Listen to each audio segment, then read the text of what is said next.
Welcome to the Elevator Pitch podcast, where I dive into interesting, quality companies with promising growth prospects. The episodes are based on my Substack write-ups. You can find them at elevatorpitch.substack.com. Please connect with me on x.com, Thread, Blue Sky, or Substack. I would love to hear from you and what you think of those episodes.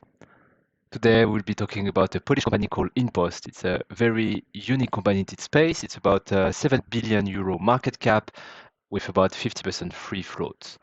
Inpost is a leader in European last mile logistics. Now, last mile logistics is a very interesting space. It has changed a lot.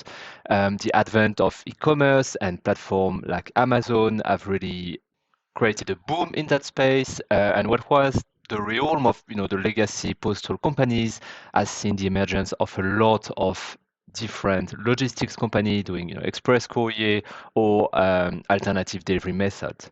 Now, there's broadly three different ways to receive parcel.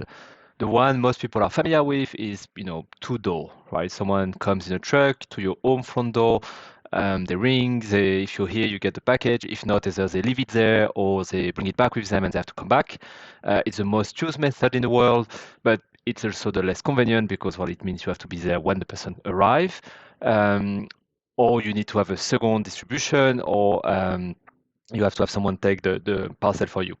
It's also quite expensive, so the truck has to make a stop for each parcel, and then, of course, not every time is able to deliver the parcel. So it's a very inefficient method, but it's at the moment the one most people are using globally. The second method is called PUDO, so pick up, drop off, and it's basically when the parcel is delivered to a third-party shop or to a brand shop, so you can go to that shop and get your delivery quite easily. It's more convenient because you can go whenever the shop is open and it's going to be there. And it's also, of course, more cost effective because then the delivery truck is doing a lot less stop and is always sure to be able to put the parcel into the shop. Now, it has some drawback, especially in urban centers where the dual activity for usually the shop clerks to deal with giving parcel to customer while still serving their own shop customer can be quite messy.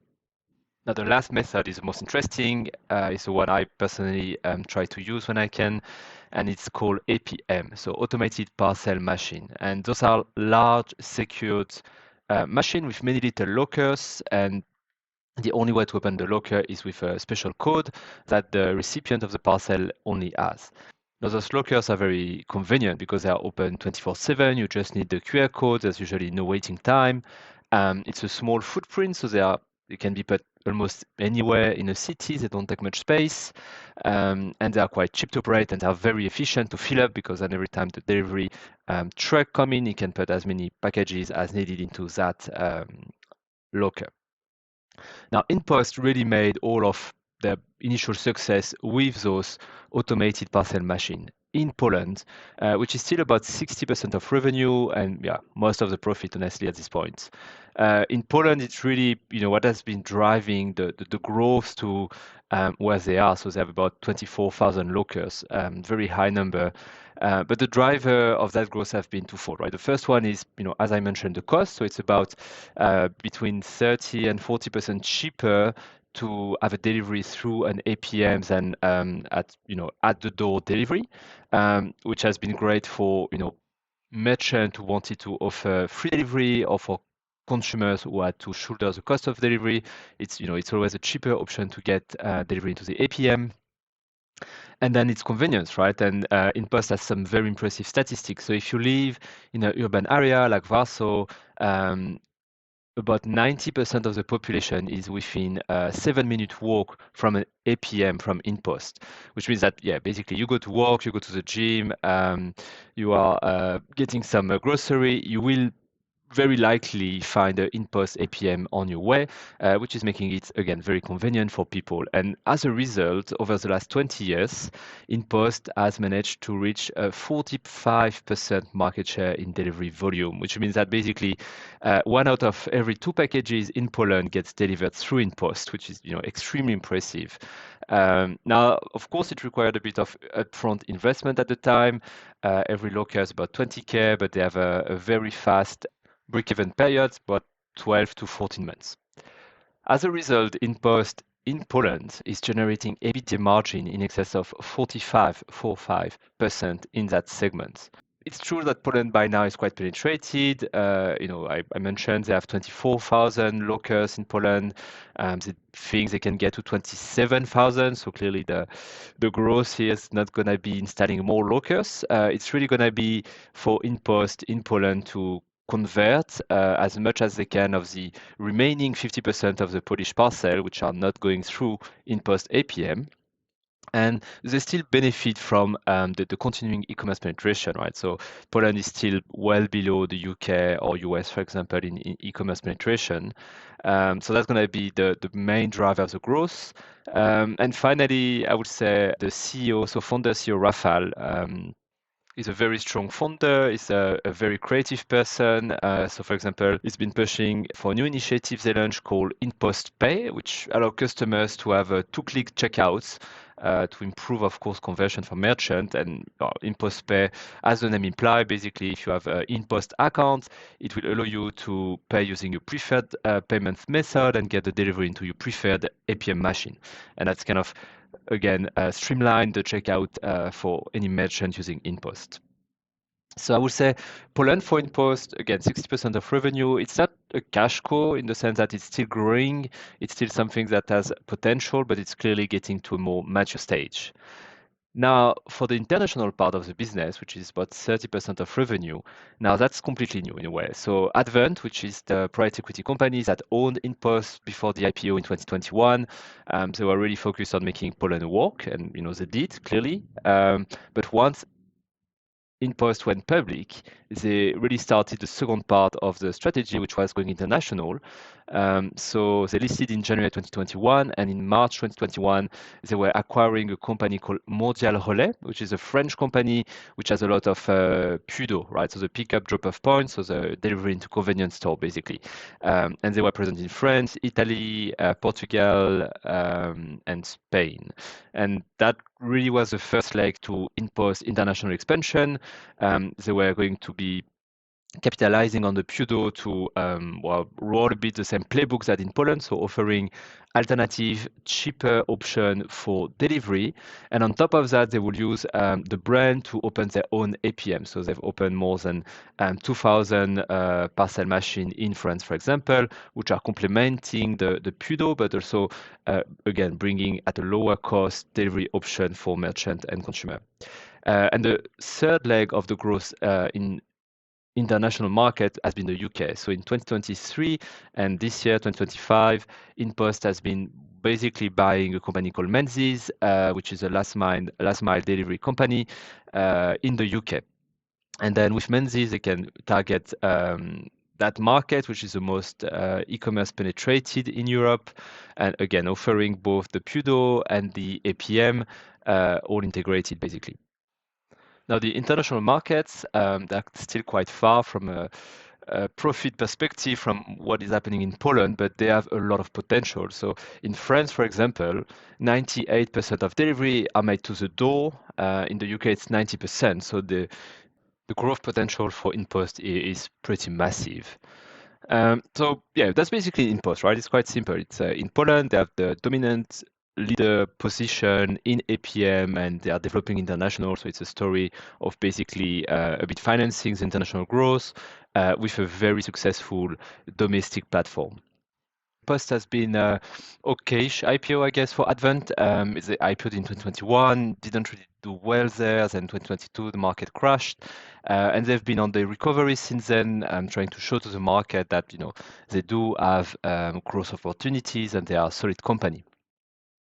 I think the main worries most people have around the company is, of course, the entrance by the very large last mile companies. So if you think of DPD or DHL, or even Amazon, who also has actually automated parcel machine in some geographies. Now, I would say within Poland, that does not really materialize. There are delivery companies like DHL who have about 5,000 lockers, but to get to the density level of Inpost, and at this point, Inpost has really become something that the Polish consumer trust. I think it's going to be very challenging for anyone else to break into it. Now, in Poland, it's worth mentioning Allegro, which is, well, it's the Amazon of Poland, basically, has historically been one of the largest customer of Inpost. It was just rumored that, Allegro would buy Inpost at some point just to integrate the logistic, but that didn't happen. And Allegro has always had a bit of a conflictual relationship with Inpost, of course, because well, Inpost wants to get as much fees as they can from Allegro, and Allegro really wants to get the merchants to be able to sell and convert as much as possible, so they want the delivery to be as cheap as possible. And so it's always been a bit of a negotiation of fees and for Inpost to continue being, available on the Allegro platform. Now, at the moment, Allegro has really decreased into Inpost revenue. It's about 18% of Inpost revenue because international is growing so much more. It's a bit more, of course, of profit again because international is not as profitable as Poland. And Allegro, during the latest Q4 report, they really highlighted they wanted to develop the delivery strategies. They wanted to have a lot more of alternative to Inpost in a way, because of course Inpost now is becoming so dominant. I think it's threatening a bit Allegro in terms of pricing power. And in 2027, they're going to have to be renegotiating the contract between the two of those. So yeah, last earnings call, they had a few slides on the topic, and that has really sent Inpost stock down about 12%, I think, during the day. And because, well, yeah, the risk is erosion of pricing power for Inpost and erosion of the margin if there's more competition. Now, I think Allegro tried in the past; it didn't really work, and they are focused on a lot of things like developing their own pay solution. They are entering new geographies in Eastern Europe. So I'm not sure last mile delivery in Poland is going to be so much of a priority. I would from here I would say it looks like a bit more like posturing, trying to put a bit of pressure on Inpost, but it's definitely a risk which is out there. I would also add that while the CEO and founder Rafael Broska, apologies, I'm probably saying that very wrong, is a huge key man risk. He created a business 20 years ago. He went from nothing to a dollar billionaire. And he's still very active. He's only 50-year old, so quite young for a CEO. But the truth is, by now he's very wealthy, and if he decides to step down to do something else, I think it will really hurt the sentiment on the stock because he's extremely involved and he's been behind every big successful strategic decision for Inpost. I would add as well that the free float, as I mentioned, 50% is not that high. There's a family office called PPF, which has been buying shares from Advent, which in a way it kind of reduces the overhang because we know Advent will sell their shares. But at the same time, PPF, as an anchor shareholder is nice, but we don't really know what they will do at the end. Going forward, I do think Inpost remains very attractive here. I think the company has an amazing business in Poland. It's going to be very hard to disrupt, even so Allegro is trying to do that to a certain extent, but they have very solid fundamental. They have a great EBITDA margin. They have revenue growth, which is going to continue to be in excess of 15% per annum or even faster if they crack the Western European markets, which will then bring a lot more profitability to the group. Now, with net debt to EBITDA below 2x, even with the recent Menti acquisition, I think that they are a very solid company with good management and visibility to growth. EPS growth could easily be above 25% per annum for the next 3 years. And at the current 22x PE NTM, there's quite a lot of the downside, which I think could be priced in. And that's a wrap for Inpost, a company that's really disrupting the last mile logistics in Poland, where they've already been successful, and in Western Europe, where they're really pushing for more growth. I hope you found it useful. This podcast really thrives on your engagement, so I'd love to hear your thoughts. Do you like Inpost? Have you used any automated parcel machine in the past? Did you find this analysis valuable? Connect with me on social media or drop me an email at theelevatorpitch@outlook.com. Your feedback is very important for me. Don't forget to subscribe wherever you get your podcast, and have a look at the elevatorpitch.substack.com to see the write-up with a few more charts about the topic we discussed today. Thanks a lot for listening.